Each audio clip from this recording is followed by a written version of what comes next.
Welcome to the latest Bristol University Press webinar on addressing inequality in education post-COVID-19. I'm Alison Shaw, I'm the Chief Exec of Bristol University Press and its imprint policy press. I'm particularly looking forward to today's event and learning more about the pandemic, how the pandemic has exacerbated the racial, food and digital inequalities, particularly in the UK. I'm delighted to introduce, at the moment, two of our three speakers because Professor Kalwant Gopal is having some technical difficulties, but I'm going to introduce you to Pat Thompson and Stephen Ball. I have particular pleasure of doing this because I work with all three of the speakers today in the development of their books. So as their editor, I feel particularly bound up with the work that they're doing. So to start, Pat Thompson will speak. She's Professor of Education at the University of Nottingham and visiting professor at universities in Australia, Iceland and South Africa. Pat was previously a head teacher and senior public servant in the Australian school system, and she's author of our book, School Scandals, Blowing the Whistle on the Corruption of Our Education System.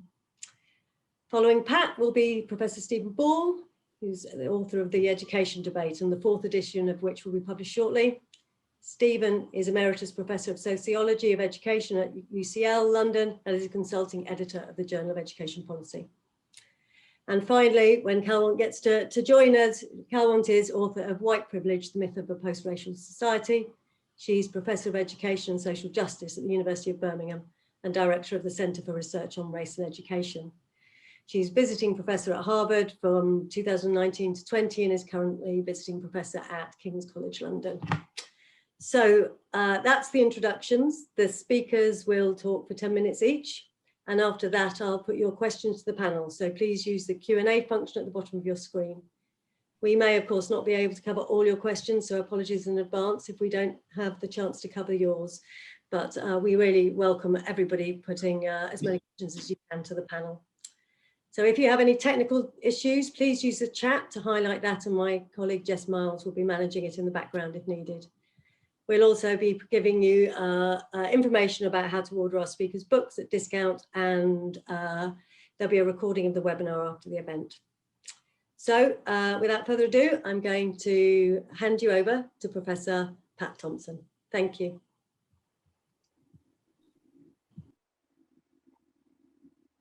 Thank you. Have I managed to share my screen? Hello? Right, okay. Yes, but it's not full screen, Pat. Oh, that's fine. It just takes a minute to do that. Okay, yeah. Great, okay. Apologies to everyone for the inevitable technical glitches we start. Okay, until very recently, most of the discussion that we heard about school food was whether children actually knew what a zucchini was. And I want to note at the start some key pointers about this time, this kind of pre-pandemic conversation that was going on about food.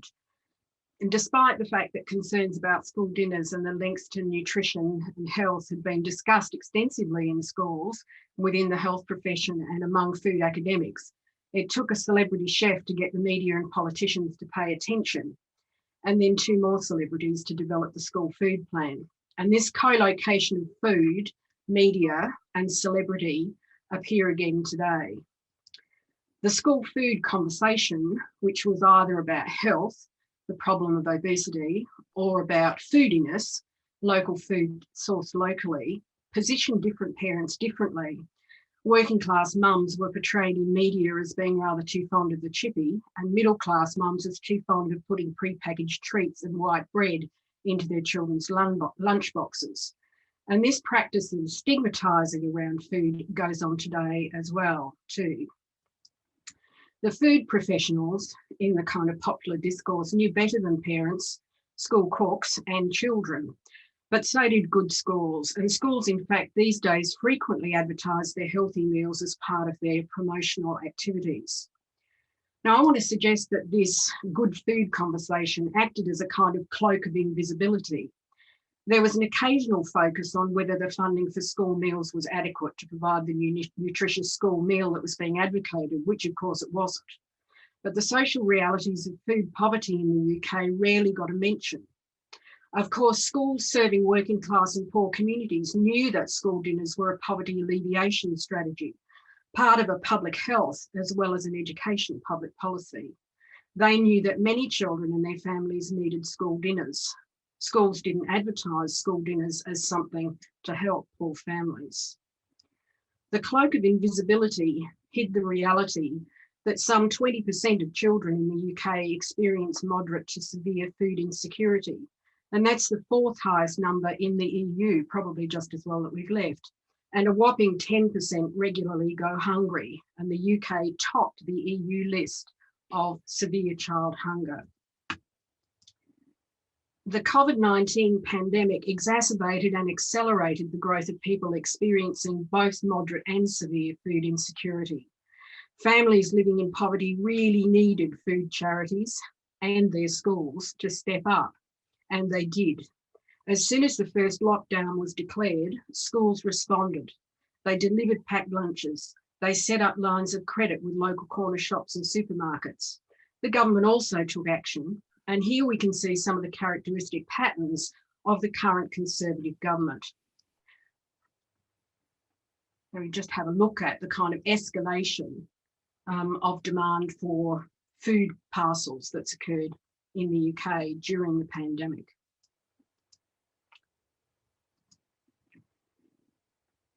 A centralised decision was taken to contract out school dinner vouchers. And the process wasn't transparent. Indeed, most of the process, well, probably all of the processes that the government's used in contracting out during the pandemic haven't been transparent. If there wasn't consultation with schools, they didn't know about it. The contractor, Edenred, was initially very unprepared for the work. It took time to build capacity and an effective system. Meanwhile, free school meal families struggled to get coupons, and these sometimes failed at the till with humiliating consequences for families. School staff in disadvantaged schools made huge efforts to make the system work. Stories of head teachers' personal credit cards being used when the system failed are not uncommon. And this school effort continues. According to The Guardian, 1 in 5 schools has now set up a food bank. Many also supplies clothing, art and other school materials, as well as the breakfast they routinely did before the pandemic started. But of course, the food voucher system was only to operate in school term time. As we know, it took a footballer, another celebrity, combined with media attention to change the decision. Marcus Rashford lifted the cloak of invisibility on poverty, at least in relation to children. The record queues at food banks are still waiting for their celebrity to come along. But again, we have the same kind of situation with the holiday food, the same government patterns, a centralised decision, lack of transparency and contracting out, but this time there was profiteering rather than inefficiency. There were social media protests and eventually government intervention to ameliorate the situation. This time the government chose not to give lines of credit to families, but to offer food parcels instead. And here we've got the kind of social media and the media reports that were released at the time. This from father of 2, Anthony. If you look at the bottom paragraph, Anthony says the little money that has been spent on his package is a waste of time as his sons won't eat the food. If you look at the second paragraph, the food is nowhere near £30. I'd laugh if someone told me it was worth £30. I'd say, come with me. I can buy all of that for a damn sight less than you're reckoning. And this was the kind of publicity that actually turned the decision around. But I want to suggest that this kind of system of giving food parcels to the deserving poor has got a long history. It's got a long global history, but a very particular history within the UK. It's founded not simply in empathy and pity and charity, but in some hands it signals a profound lack of trust in the poor to spend money wisely. Don't give them money, they'll spend it on chips. Give them the stuff, and then they can't waste the money. Give them rent relief, transport cards, school dinners. But we have to ask, is charity and food parcels actually the best way to address poverty and inequity? School dinners and the need for school dinners has been compartmentalised from wider questions about the redistribution of wealth within the country. It's been sequestered away from questions of taxation and wages. And this is an important kind of political rhetorical move. The UK actually has a very poor record compared to comparable nations in relation to wage substitute payments, usually known as the dole or the welfare, in relation to sick leave payment and parental leave. And on this graph, you can actually see on the right-hand side, all those dark red squares are the UK as well as the US. And it shows, I think they're called the least generous in the graph. They're called the least generous payments. The majority of people, of course, who are poor are not in receipt of welfare at all, but are attempting to make do on a national living wage. They're working on zero contracts and in temporary precarious work. Many of the people living below the poverty line are the very key workers we relied on in lockdown. All of the families of who need free school meals, it's because of decisions made elsewhere.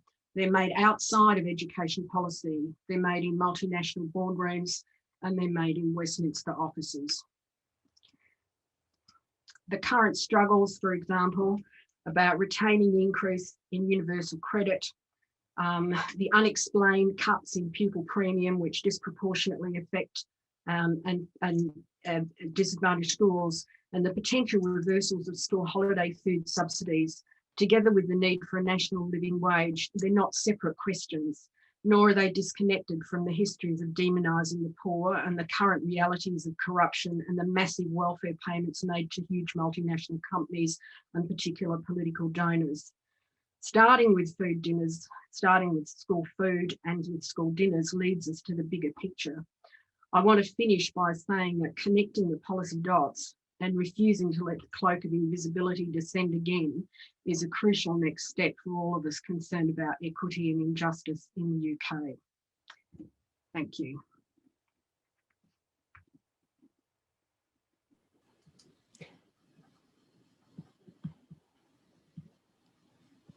Sorry, thank you very much, Pat. That was great, really helpful. So we're going to pass the baton on to Stephen, who I don't think is sharing a screen. So I'll disappear again and pass you over to Stephen. Thank you very much.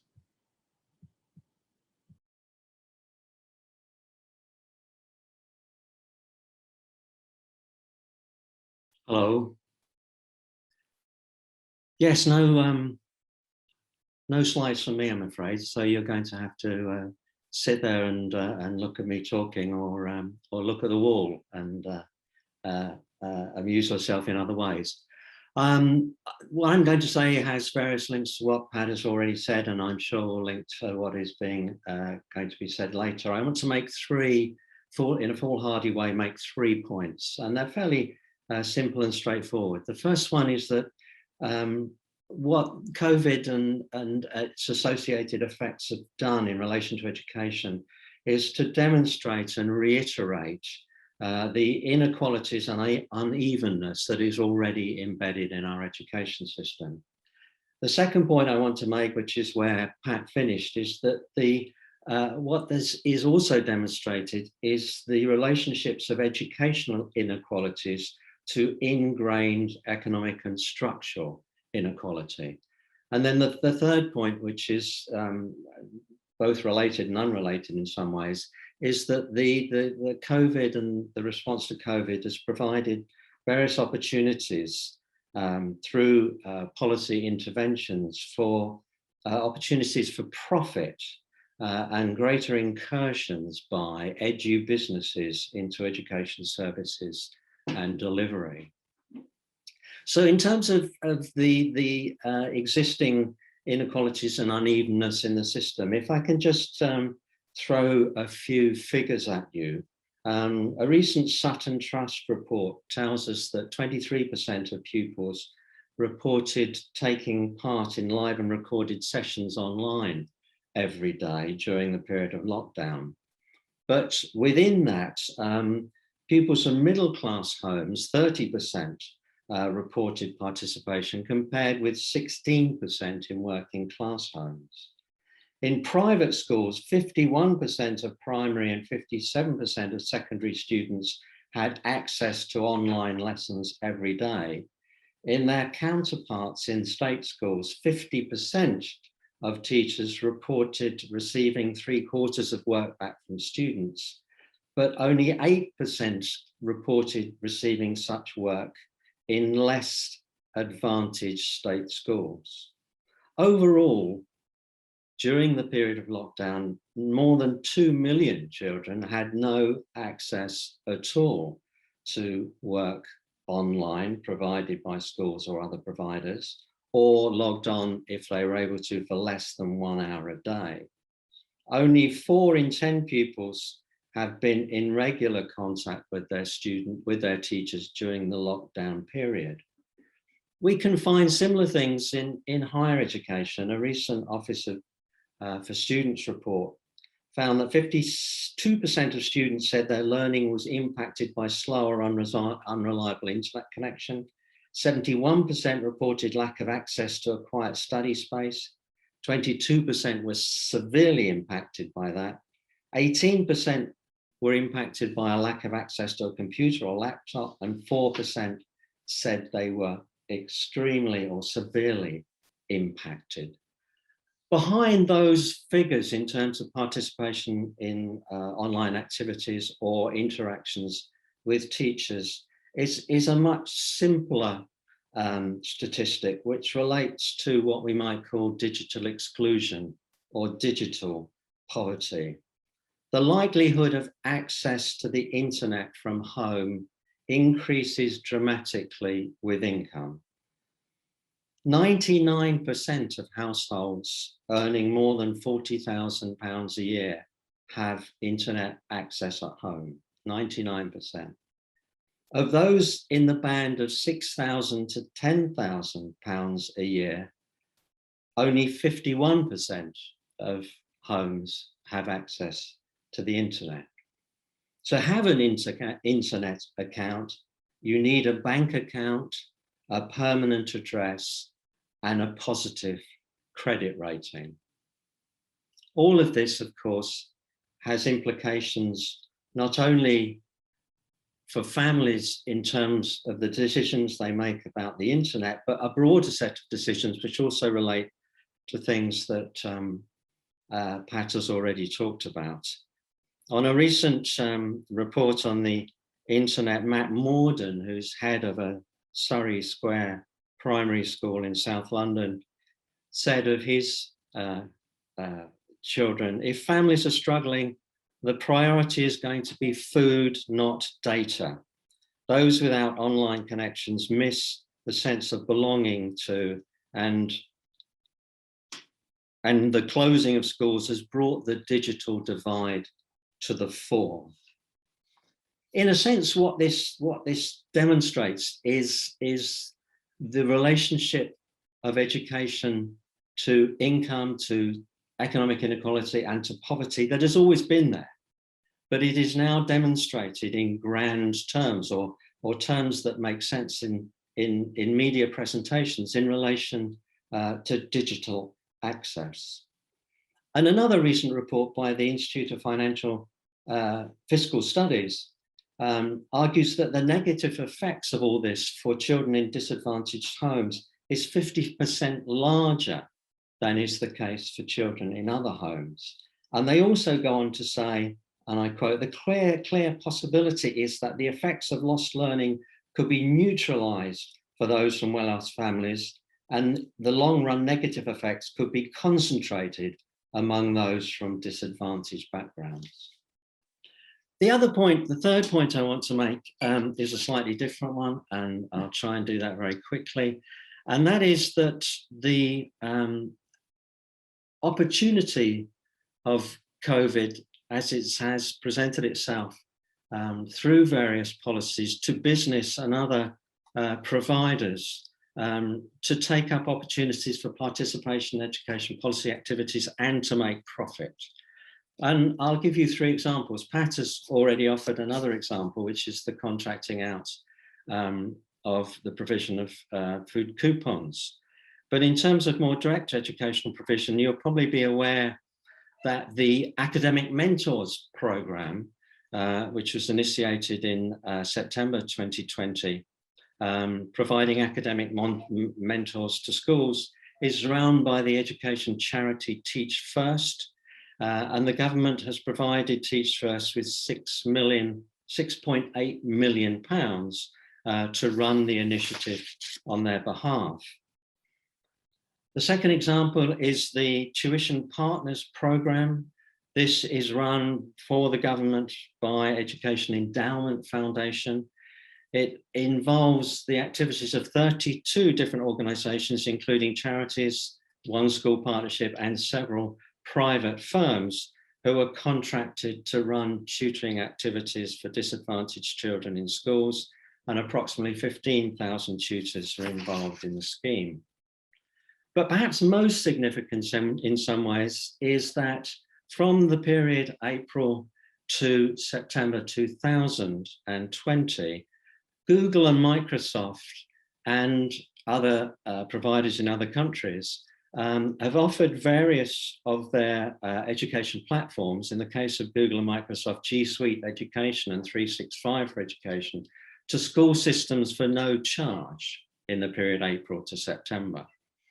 And this has been backed up by a government-provided scheme of training and resources to teachers. Similar access was provided in the US by Blackboard, Coursera, and FutureLearn. What this does is not only provide the opportunity for enormous brand exposure by these companies in terms of their platforms, it also has delivered the signing up of hundreds of thousands of new account holders. It also articulates more generally with the government's, the UK government's EduTech Industrial Strategy 2019, which among its various aims is to open up spaces for the market and education to meet through facilitating opportunities for buyers and sellers to meet. In other words, COVID is an enormous business opportunity for education platform and remote learning providers. Can I finish by saying that in some ways, what the first half of my presentation indicates is a return to an interest in the sort of research from which educational research and sociology of education began in the 1950s. That is a relationship between the material conditions of learning in the home and the experience of students and their performance in schools. That has become almost totally ignored and neglected over that 70-year period. And perhaps one positive outcome of the COVID period would be a much closer attention to those material inequalities and the way they bear upon education. But in doing that, we have to also appreciate that in solving the issues that they have pointed up in terms of achievement gaps and other side effects for students and for parents, those solutions do not themselves lie within schools. The solutions lie, as Pat very eloquently demonstrated, in terms of income redistribution and structural and economic social justice and equity.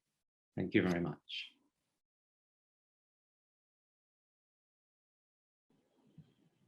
Thank you. That was a really fascinating talk. Sorry, I'm just moving my Q&A out of the space so I can see everybody. So I'm afraid I am hesitating because I think I'm going to have to say that we don't think that Bhopal will be able to join us. We've been busily in the background trying to find a solution to the technical issues, but I'm afraid it is one of the downsides of working from home, and I believe that her internet connection has caused her some delay. So I'm afraid I think we're just going to have to crack on without Calmont, which is a real shame. I'm really sorry. What we do have though is we have Pat and Stephen here to answer your questions, and we've got 6 coming in, and I've got some questions from that were given to us ahead of the session. So please do keep posting questions, and we've got plenty of time to talk through them. So I'll open up with a couple of questions that came in before the session started. And I think I'm going to open up with a big, broad one, because I think this is fascinating and probably the key question of our time, which is, does the panel, so do Pat and Stephen, believe that post-COVID, we have a once-in-a-generation opportunity to tackle inequality in our education system? If so, what are the 3 things that they would address first? And this is from Ricky Joseph. Big question, but yes. So perhaps, Pat, would you mind answering first? Change of government. Yeah.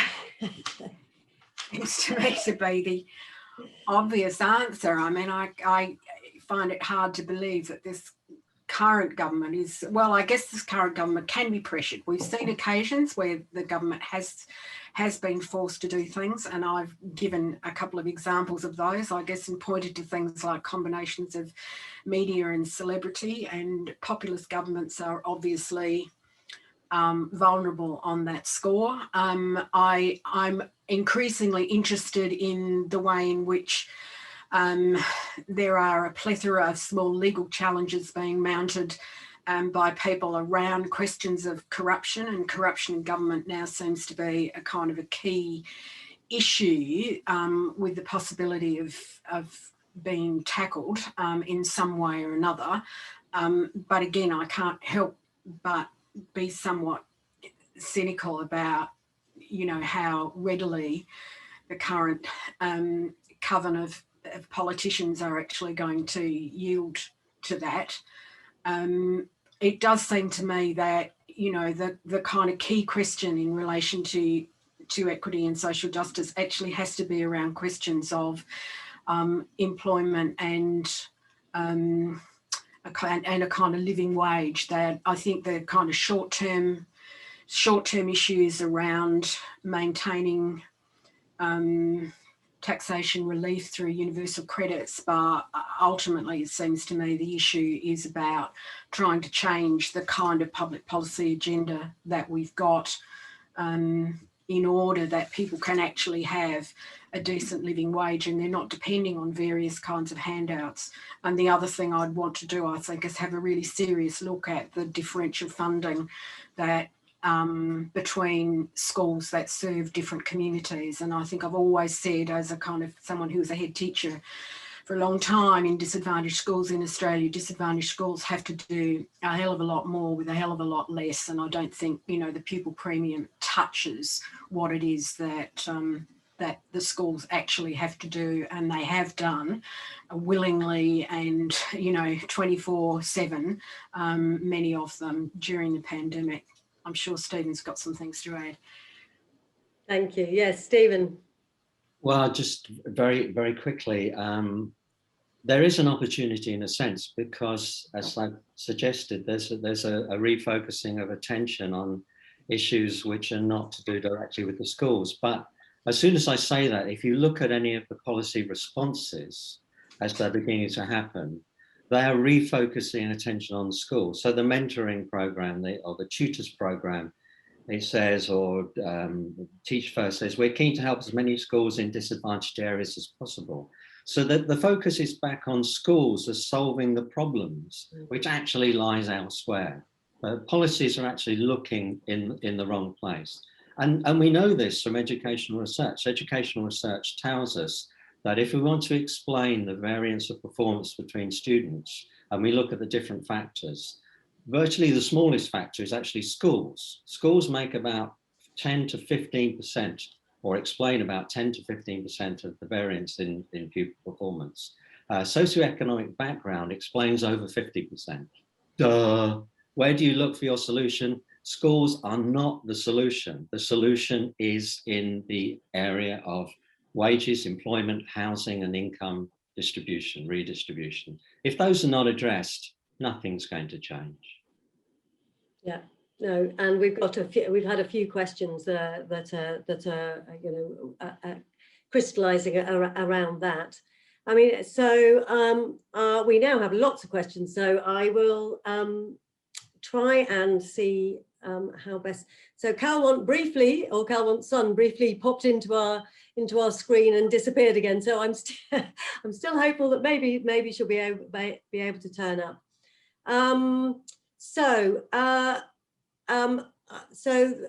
This is actually an anonymous question, and probably both of you will be able to answer this, but can profit ever play a helpful or beneficial role in the education sphere? I know that, you know, we can be quite critical of some of the for-profit interventions, but I wondered, yeah, so that's a question. Maybe Stephen, start with that. And in abstract, yes, it seems possible to argue that there might be a role for profit.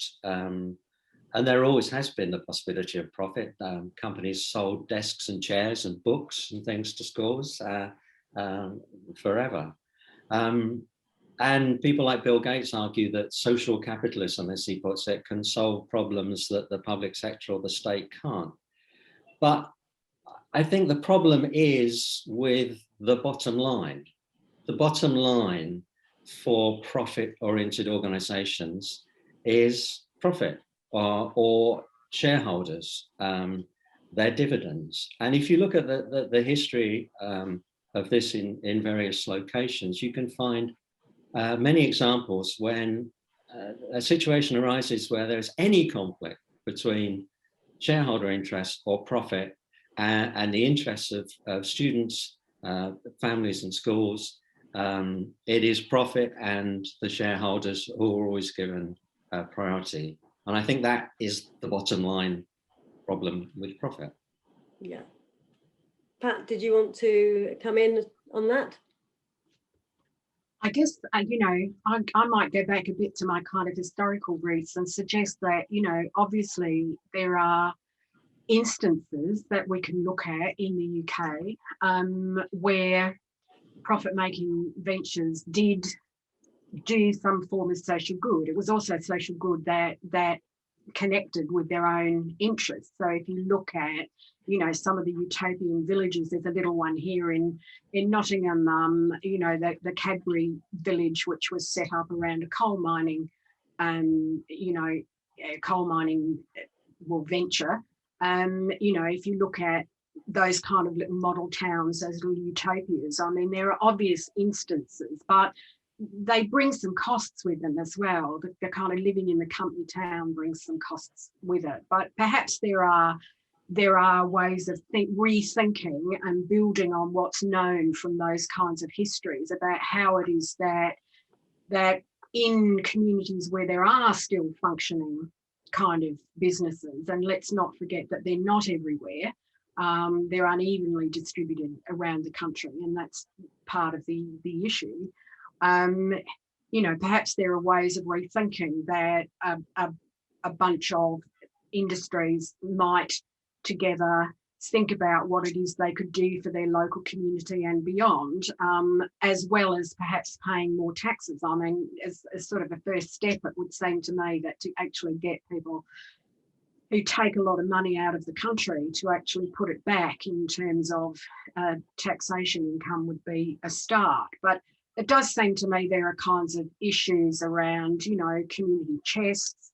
Seems to me the problem, I'm being a bit incoherent here, but the problem with people like Bill Gates is that he makes a decision about what it is that school needs, that it's not actually, they're not decisions that are being made by the schools themselves and by the professionals and the families that are served by the schools. And what I think we'd be wanting to see is a kind of involvement where that was sort of one of the principles. And that also wasn't what happened in the kind of model utopian villages set up by Victorian philanthropists either. They made all the decisions for their workers. And it does seem to me that one of the principles ought to be here about some form of democratic decision making.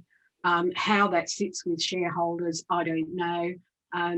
But, you know, maybe there are some conversations that we could have. It'd be an interesting conversation, I think, to have with some, you know, businesses who thought that they were philanthropic, to actually have a conversation about how might this work in some sort of democratic way in which local communities actually had a serious say about what it was they wanted and needed and felt they deserved. Thank you. Yeah, thanks, Pat. That's really helpful. We've got lots of questions, so I'm going to crack through it a bit. So there's a couple of questions about, are there positives that have come out of COVID? You know, we've done away with exams. Parents know a little more learning in schools. We know we prefer face-to-face, you know, real school rather than online. Are there other positives that are going to come out of this that we feel that we can take away from it? Stephen? I think that's a very difficult question to ask, because I think in almost all respects there are two sides to every aspect of children's experience of COVID. On the one hand, there have been opportunities for families to engage in home learning, to spend time together with the children, see their children growing up. But of course, at the same time, the children have had little opportunity to play with others. They have had little opportunity to engage with the environment, etc., etc. There is clearly, I think, going to be, there's already an increase in the number of parents who, for various reasons and in various ways, don't want to send their children back to school. And in some cases, that may be related to fears they have around their children being at school. But in other cases, it's related to the positive experiences they've had of actually getting directly involved in teaching and learning with their children. Although I'm not entirely convinced that home learning is a great idea, but there are some advantages in relation to schools. I think that, going back to what I said earlier, that for me, the one big positive would actually be this more general reorientation of attention to issues that bear upon the school rather than lie within the school. That is to say, the possibilities of parental engagement with their children's activities through the remote learning or other ways. Because in the period running up to COVID, in a way, the attention was very much on aspects of the cultural aspects of the home, or individual characteristics of the home and of children, an emphasis on things like character and resilience and aspirations. And these were seen to be related to deficits which lay within the home. So if we could shift, if there was any shift away from that cultural emphasis back to an economic and structural emphasis, then that would be perhaps a positive. I'd have to say, from my perspective, I think one of the things that's happened is that, and not universally across the board, but I think families and schools have, I think, regained an appreciation of the arts as an activity and what it is. And it's not as an instrumental view of the arts linked to jobs. It's not because the arts make you good at maths or what. It's actually what the arts do for themselves, the arts as a way of exploring ideas, as a way of communicating with other people. And I think that we're on a knife edge really now. I think a lot of people have had very positive cultural experiences. There have been a lot of really interesting partnerships between cultural organisations and schools, between teachers and artists that have happened. But, you know, we're in a situation now where there's a lot of kind of moral panic about learning loss, whatever that is. And some schools will certainly be moved, I think, to try and rectify a learning loss because that's what's being advocated, while other people, I think, are wanting to engage in a more holistic sort of curriculum, which some people are calling a recovery curriculum. Whether that actually means, you know, we're again adopting a kind of instrumental view of the arts. Again, it's because it makes people better, as opposed to it gives you alternative genres and platforms that you can use to explore the world and to connect with the world. I think that remains to be seen. But for me, as someone who kind of works in that area, that's something that's been interesting to see. Sorry, Ellie. No, that's really helpful and absolutely vital, I think, to understanding the situation we're in. And the arts often get lost in the discussion. So we've got a question in from Melissa Ben, who says, I wonder what the panel thinks is the best way to counter the government's levelling up agenda, especially if it is cleverly presented as appearing to deal with these problems. So Pat, do you want to come in there? No, I think I need to think about that for a minute. Okay. Perhaps Melissa's got a kind of something she'd like to start us off with. Yeah. So Stephen, is there anything you'd like to respond? In terms of countering, I would go back to Pat's position of we need a new government if we're going to be able to do that. I mean, in a sense, the interesting thing, I mean, it's not interesting, but it is going to be whether or not there will be any change in the direction of travel in terms of policy, whether this will be some kind of blip in the direction, in terms of the direction we were already moving in, or whether there will be a real shift towards different concerns and different solutions or different definitions of the problem coming into place. I think that's what's important. I have no sense of how we can develop a countering strategy. Sorry. One of these. Sorry, Melissa.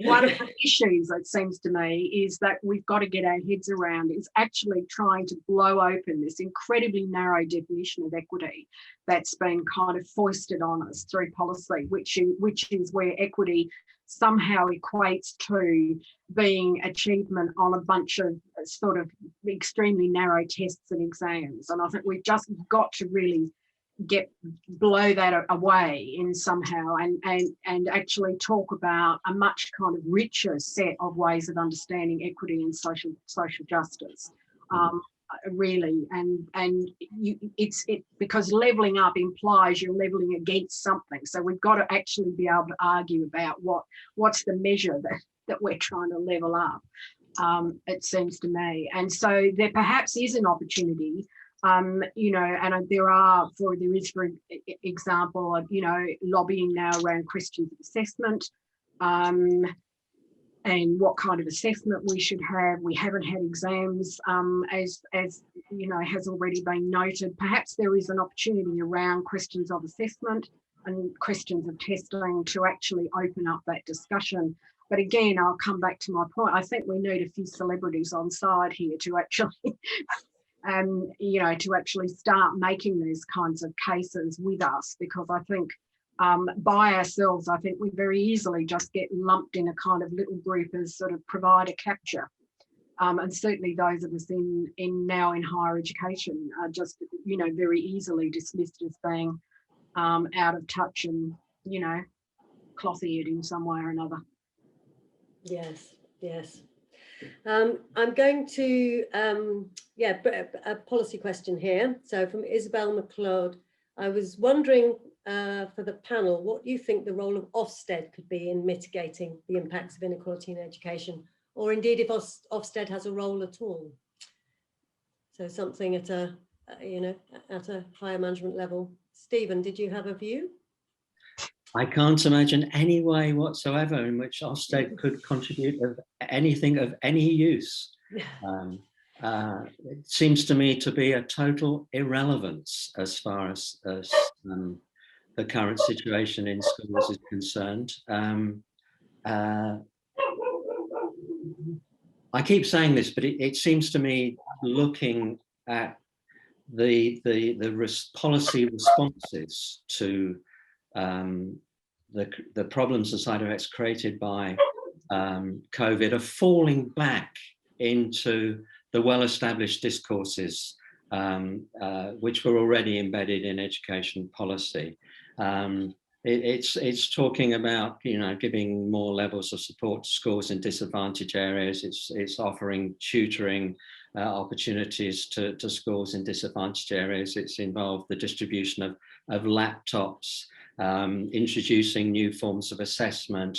It's more fiddling with the deck chairs while the educational Titanic is sinking under the waves, in effect. There's no shift, as Melissa points out, that the Conservative government have always been very good at talking about issues of inequality, and my fear is that this will be a further iteration of that. I've seen nothing which addresses the issues around connectivity and the problems of connectivity.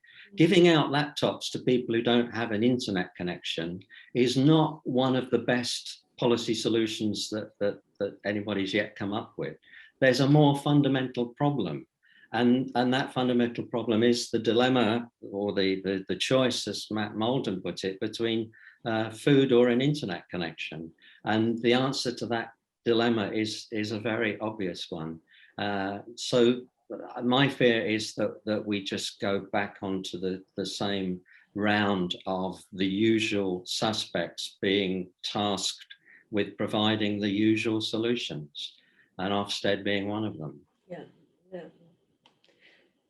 So shall we move on to a different kind of question, which is actually about the teachers as professionals. So Jane Trowell says, a recent report stated that around 70% of teachers in primary and secondary schools now imagine leaving the profession within 5 years of service, which is quite an extraordinary statistic, I have to say. How does COVID exacerbated flight from the profession impact equity for our children? Well, it is a new iteration of a trend that was well established. The average stay of any newly recruited teacher in the profession is now less than 5 years. They don't stay, and they don't stay because they dislike their experience, they dislike the way they're being treated, and they dislike the way in which the aspirations and motivations and commitment they began with are constantly obstructed by the demands of performance, the demands of tests and examination, practices in the classroom, the constant surveillance, comparison and monitoring of their activities. There was already a massive problem, and it's not difficult to connect up that with the extraordinary 2 sets of pay rises that teachers were offered. The government was aware that they were both losing enormous numbers of teachers from the profession and having enormous problems in attracting more teachers into the profession. So I think that there are 2 issues that for many existing teachers, that's going to become, I think, perhaps a worse problem, a worse experience, and there will be, as the questioner says, an enormous number who think about leaving the profession. On the other side of that, in any economic recession, there's always an uptick in the number of people who want to go into teacher training, where other opportunities are being cut back on or no longer exist. Then teaching is a different track. So it may be in a situation of high levels of graduate unemployment that we're seeing, that there may be more people who want to become teachers, but I think that will lead to the same outcome in terms of short periods of retention, probably even a worse situation in that there's an economic rather than motivational rationale for wanting to be a teacher. I mean, I think it doesn't just stop at classroom teachers either. I mean, we've already seen a few media reports about leaders in schools, and I mean, as we speak, my colleague Toby Greeny are doing a survey with the NAHT and ASCL about the career intentions of senior leaders, trying to get a kind of national picture across England and Wales, which puts both association members together. And I think anecdotally what we hear is that people are just hanging on until after the pandemic has kind of eased off. No leader is going to leave their school in the lurch. And I think there's a very strong sense of that. But, you know, most of them didn't have a holiday over summer. They didn't have a break over Christmas. They had to work over Christmas because the government insisted they open their schools on the first day of January and close them the next day. I mean, the way that leaders have been treated in particular has been absolutely appalling. And, you know, the situation that exacerbates, I think, the situation for teachers. But I think what it has kind of drawn attention to is the fact that actually, in the case of school leaders and teachers, it is the case actually when the school works as a community, so it isn't strongly hierarchical and it isn't strongly authoritarian, and people can actually have conversations about the situation and be open and honest about what's happening, even in the context of really mixed and terrible and rushed and contradictory kind of instructions coming from the DfE. A strong, united kind of staff, which has got good communication and some form of participatory decision-making, they've been very well placed.